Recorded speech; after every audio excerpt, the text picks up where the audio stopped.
Hello friends, welcome back to your channel knowledge is power. तो आज हम class 10 chapter 4 economics class 10 chapter 4 economics globalisation and the Indian economy, इसके 30 short question या MCQ questions के ऊपर discussion करेंगे। ये काफ़ी इंपॉर्टेंट चैप्टर है आपके इकोनॉमिक्स में और एसएसटी में। तो मेनली इस चैप्टर का कंटेंट्स ये है कैसे आज का इकोनॉमी कंट्रोल किया जा रहा है डिफरेंट एमएनसीज के द्वारा और डिफरेंट कंपनीज के द्वारा, how the trade, how the business is functioning. तो इसी के ऊपर मेन है। तो लेट्स स्टार्ट इट। सो पहला क्वेश्चन है, what is the integration between countries through foreign trade and foreign investment by multinational companies. So जो कंट्रीज के बीच में एक रिश्ता जुड़ रहा है बाय फॉरेन ट्रेड्स और फॉरेन इन्वेस्टमेंट्स थ्रू डिफरेंट बड़ा जो कंपनीज है मल्टीनेशनल कॉरपोरेशंस। सो इसको क्या बोलते हैं? This is called globalisation. What is called? Globalisation. Option 2 is the right answer. ठीक है, तो इसी को ग्लोबलाइजेशन बोला जाता है। Dash have been a major force in the globalization process connecting distant regions of the world। इसमें से क्या है? Traders, international companies, multinational corporations and business houses. So same question को थोड़ा सा उल्टा करके दिया गया है, किसी भी तरह से आ सकता है। इट इज मल्टीनेशनल कॉरपोरेशन यानी कि MNCs have been a major force, एक बड़ा फोर्स है ग्लोबलाइजेशन प्रोसेस को कनेक्ट करने के लिए। डिफरेंट कंट्रीज के बीच में जो कनेक्टिविटी क्रिएट हो रहा है through trades, through different processes, तो ये किसके द्वारा हो रहा है? मेनली मल्टीनेशनल कॉरपोरेशंस या एमएनसीज के द्वारा हो रहा है। सो नेक्स्ट क्वेश्चन में चलते हैं अभी। What are the key ideas behind understanding the process of globalization and its impact? What are the key ideas behind understanding the process of globalization and its impact? Integration of products, integration of gross profit, integration of market। इसमें से की idea क्या है? It is और इसमें D option है, A and C, integration of product and integration of market. तो इसका राइट आंसर क्या है? Right answer is D. इसमें मार्केट को, प्रोडक्ट को इंटीग्रेट किया जाता है और integration of market. Okay, profit का कहीं इसमें जिक्र नहीं होता। तो इंटीग्रेशन, मार्केट को इंटीग्रेट किया जाता है और प्रोडक्ट को डिफरेंट जगह में सेग्रीगेट मतलब प्रोडक्शन करके उसको भी इंटीग्रेट किया जाता है। So option A and C. Which factors has globalization been facilitated by? Which factor has globalization been facilitated by? Rapid improvement of in technology, liberalization of trade and investment policies, pressures from international organizations, all। Which factors has globalization been facilitated by? तो कौन से factors globalisation के द्वारा facilitate हुआ है? तो ये आपका ऑप्शन है, ऑप्शन डी, ऑल। इससे क्या हुआ है? ग्लोबलाइजेशन के द्वारा आपका टेक्नोलॉजी इंप्रूव हुआ है, एक जगह का टेक्नोलॉजी दूसरी जगह में पहुंचा है। लिबरलाइजेशन हुआ है, जो आपका टैक्स बढ़ा के कंट्री अपना एक पॉलिसी बना रहा था, ब्लॉकिंग कर रहा था मतलब दूसरे कंट्री के प्रोडक्ट को, वो कम हुआ है। प्रेशर फ्रॉम इंटरनेशनल ऑर्गेनाइजेशन यानी कि जो WTO है, वर्ल्ड ट्रेड ऑर्गेनाइजेशन वगैरह, और भी इंटरनेशनल ऑर्गेनाइजेशन की तरफ से एक प्रेशर बिल्डअप का फॉर्मूला हुआ है, जिसकी वजह से ये ग्लोबलाइजेशन इफेक्टिव या बहुत ज़्यादा जल्दी इम्प्रूव हुआ है। सो नेक्स्ट क्वेश्चन चलते हैं। So what is multinational corporation? A corporation that does international trade, manufactures goods for other countries, a company that's own or control product in more than one nation। देखिए, जब कोई company कहीं का mines, कहीं का man power higher करता है, कहीं का इंडस्ट्री को लेता है, कहीं कॉल सेंटर बैठाता है, तो ये कंपनी बहुत जगह में अपना ओनरशिप रखता है और कंट्रोल करता है प्रोडक्ट्स को, प्रोडक्शन को, in more than one nation। It is option C is the right answer। Okay, option C is the right answer। Next question, MNCs set up offices and factories for production in regions where they can get देखिए offices और factories वहीं बनाता है जहाँ पे उसको सस्ते rate में रिसोर्सेस और लेबर मिल जाता है। Labour is also resources, okay, human resource बोला जाता है उसको। Cheap labour and other resources means raw materials वगैरह सस्ता मिल जाता है, वहीं जनरली ऑफिस को बैठाता है ताकि उसके प्रोडक्शन कॉस्ट कम हो। उसका मेन पर्पस है प्रोडक्शन कॉस्ट कम हो, एक सामान जो बन रहा है सस्ते से सस्ते में बने, वो मेन पर्पस है। इसके लिए जहां उसको सस्ता मिलेगा इस प्रोडक्शन प्रोसेस में, वो वहीं जाता है। So this is all about option A. Next चलते हैं। तो MNCs generally manufacture goods and market them from one location in a single country, from different locations in a single country, from different locations in different countries, all. It is option C. Okay, option C, from different location में वो अपना production करता है और different countries को भेजता है। तो इसमें कोई वेरिएबल नहीं है, तो कहीं भी कर सकता है, कहीं भी करता है और कहीं भी भेजता है। Okay, so option C is the right answer. The money that is spent to buy assets such as land, building, machines and other equipments by MNCs is called investment, foreign investment. Okay, it is called foreign investment. Okay, यहाँ पे बोलते हैं foreign investment. Okay, next चलते हैं। Okay, what advantage do the local companies have by setting up joint production with MNCs? Local company what advantage gain करते हैं, क्या advantage gain करते हैं MNCs के साथ हाथ मिला के अगर प्रोडक्शन को करते हैं या सेटअप करते हैं? So more profit, more resources, latest technology for better production, foreign exchange.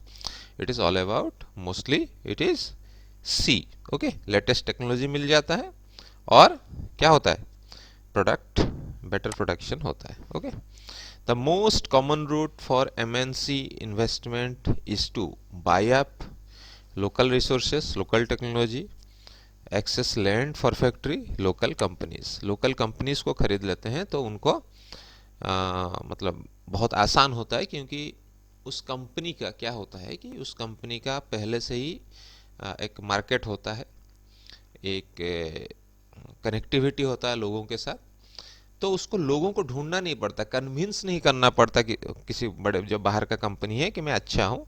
तो लोकल कंपनीज के जो लोग हैं, उसके जो कस्टमर है, उसको भी वो ले लेता है, ऑब्वियसली वो ले लेता है क्योंकि सेम ब्रांड के साथ वो जुड़ जाता है। तो इसके वजह से उसको इजी होता है, उसका रूट चेन इजी होता है, उसका सप्लाई चेन इजी होता है। सप्लाई मीन्स एक सामान जब डिफरेंट हाथ होते हुए कस्टमर तक पहुंचता है, वो भी उसका फिक्स होता है। तो इसके वजह से जो बाहर का कंपनी आके लोकल कंपनी को खरीदता है तो उसको बहुत कुछ आसानी से मिल जाता है, उसको ज़्यादा कुछ चेंजेस नहीं करना पड़ता है। ठीक है, so this is the all the advantage उसको मिलता है। सो नेक्स्ट चलते हैं। In which other way do the MNCs control production? by land of local countries, send latest technology from parent country, place order for production with small producers which they sell their under own brand name. So ये एक अलग तरीका है, ये इस तरह से भी कुछ लोग MNCs कंट्रोल करते हैं प्रोडक्शन को। ठीक है, option C is the right answer. छोटे छोटे प्रोड्यूसर्स को दे देते हैं और अपने ब्रांड नेम में बेचते हैं, क्वालिटी कंट्रोल करते हुए। तो Ford Motors came to India in 1995। By 2017 Ford Motors was selling, कितने गाड़ी बेच रहा था वो 2017 तक? It is all about around 85,000 गाड़ियाँ आई थिंक बेच रहा था वो। No, it is 88,000 I think so, 88,000 गाड़ियाँ वो इंडिया में बेच रहा था। राइट, अभी आगे चलते हैं। Which Indian companies has invested abroad? Abroad कौन कौन से कंपनी, जिसमें टाटा मोटर्स भी है और जो मेडिसिन कंपनीज भी है, तो इसमें से देखिए कोका कोला, नाइकी, पेप्सी, ये सब बाहर की कंपनीज है। तो एक इसमें है रेनबेक्सी जो इंडियन कंपनी है और इन्वेस्टेड एब्रॉड इन्वेस्टमेंट किया है। Right, with in a year dash of the toy shop has had replaced Indian toys with Chinese toys. कितने विद इन ए ईयर, मतलब एक साल के अंदर कितने परसेंट जो चाइनीज टॉय से रिप्लेस हो गया इंडियन टॉयज, मतलब इंडियन टॉयज को रिप्लेस कर दिया Chinese toys. It is all about C, option C, 70 to 80% Chinese toys Indian market को कैप्चर कर लिया था। ठीक है, जब लिबरलाइजेशन हुआ और इजी फ्लो ऑफ सामान होने लगा तब ये हुआ था। और globalization by connecting countries sell result in, क्या होता है ग्लोबलाइजेशन जब होता है तब क्या होता है, lesser competition among producers, greater competition among producers, no change in competition, इसमें greater competition among producers होता है। Option B is the right answer. What has been one major factor that has stimulated the globalization process? Availability of cheap labor in the developing countries, availability of unexplored resources in the developing countries. Some countries are good in landscape for natural resources. Rapid improvement of in technology. What has been one major factor that has stimulated the globalization process?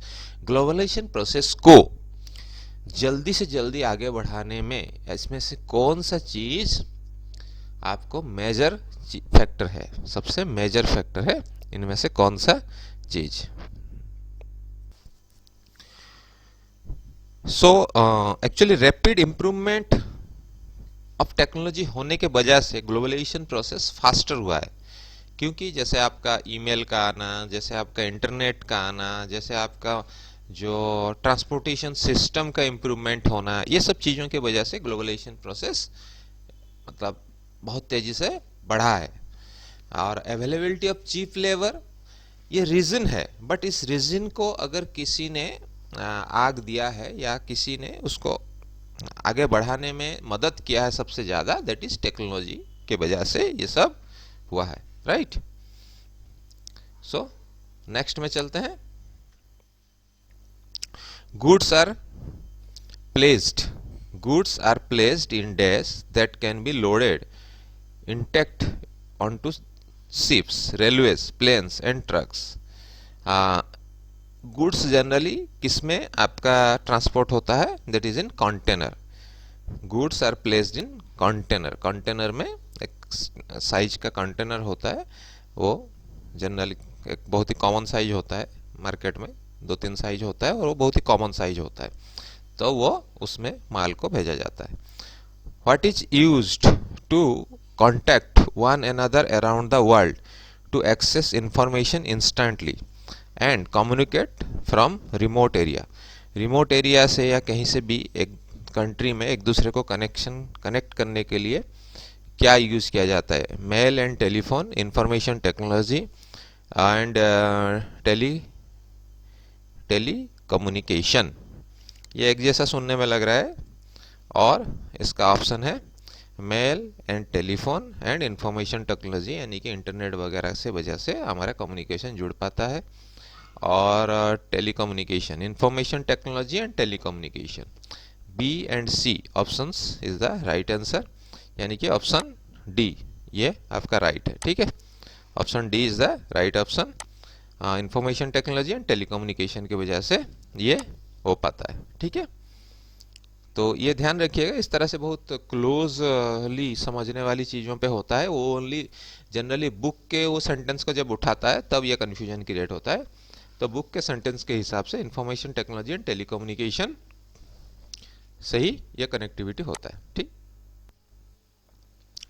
Suppose the Indian government puts tax on import of toys from China, what would happen? क्या होगा?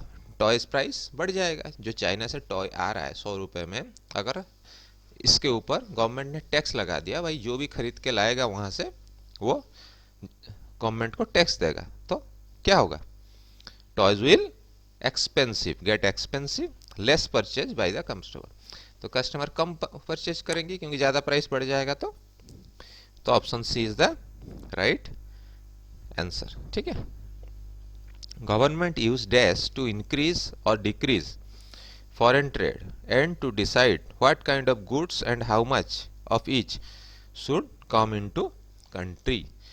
तो generally import और export पे tax लगा के government control करता है किसी चीज का बाहर जाना और अंदर आना। ठीक है, तो इसको क्या बोला जाता है? इसको बोला जाता है ट्रेड बैरियर। क्या बोला जाता है? Trade barrier. Okay, option D is the right answer. Tax लगा के वो कंट्रोल करता है कि सामान बाहर जाएगा, तो टैक्स लगा देगा तो ऑब्वियसली उसका रेट बढ़ जाएगा, तो आना जाना रुक जाएगा। तो रिमूविंग बैरियर और restriction set up by government is known as क्या? ये जो बैरियर, जो टैक्स का बैरियर को हटाना, इसको क्या बोला जाता है? This is name as liberalization. Liberalization, option B is the right answer. Dash is one of such organization whose aim is to liberalize international trade. इनमें से कौन सा है ऑर्गेनाइजेशन जो लिबरलाइज करने के पीछे पड़ा रहता है जो इंटरनेशनल ट्रेड को? That is WTO, world trade organization. World trade organization यानी WTO, ये आपका WTO। ठीक है, ओके नेक्स्ट चलते हैं। How many countries of the world are currently member of WTO? कितने कंट्री वर्ल्ड का WTO का मेंबर है? ये एक क्वेश्चन है। तो इट इज 164। कितना? 164। 164, option C. The central and state government in India have set up dash to contract foreign companies to invest in India.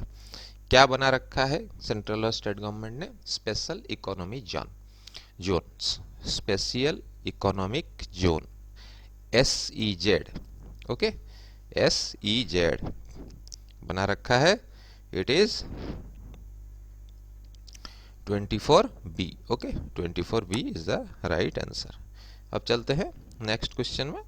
Okay, next question क्या है?